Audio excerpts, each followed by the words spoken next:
I didn't really realize how big of an impact Top Gun has on pop culture and humankind until I got the role and I started seeing it everywhere, and everyone was saying, like, everyone who hears about it is like, don't mess this up, please don't mess this up, like, this is, and everyone is incredibly passionate about it and has this like personal attachment to it, like it feels like theirs. That's what's so cool about the movie, the original, is it feels personal to everyone, and everyone has a real attachment to it in a very intimate sense. And so I didn't quite realize the power that and the legacy that it had until I signed up and I got on the saddle.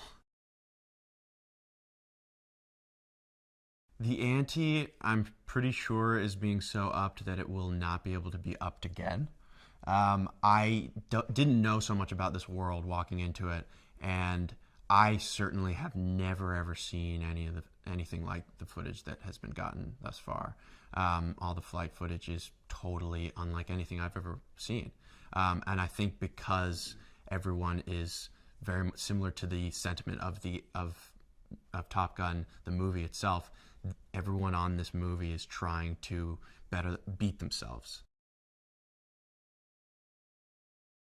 We, I think, are providing the audiences with the closest possible opportunity to be sitting in those cockpits, because you're seeing our faces be pulled down by G's, and you can't help but watch that and feel that. You feel the weight, and you feel the aggressiveness of the maneuvers, and you are instantly, you're sitting in the cockpit and you're strapped in. It's kind of something that you can't really replicate with CGI. You just simply can't. You can't fake it. There were so many moments throughout this process where I was like, oh, I didn't realize that was happening. I think I honestly, and I can say this now because we've shot pretty much the entire movie, am scared of heights. And that was something I didn't really reveal because I wanted to be in this movie so badly.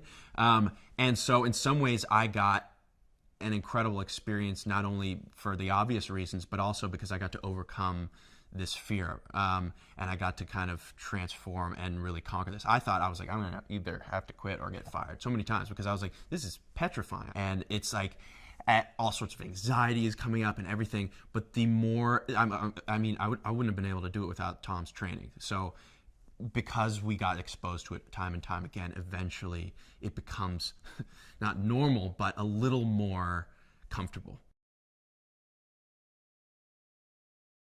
I think Tom created this aviation training very generously because he knew that this is what he wished he had on the first one. I think he went into the first one, everyone did, ill prepared, and Tom knows what it takes and what should, better than anybody, like what kind of training is needed to get actors comfortable in these situations with these kind of in these environments as fast as possible, so that they can do the acting that they need to do, but that there isn't an overload of information. And so I don't think we could have done it without the training. I think Tom was on point by doing that, and I personally couldn't have ever done it without the training.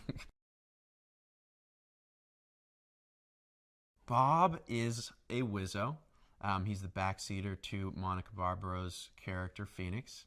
And he is kind of a quiet guy, bit reserved, doesn't drink, doesn't swear, really, really highly intelligent, but maybe a little on the socially awkward side of things.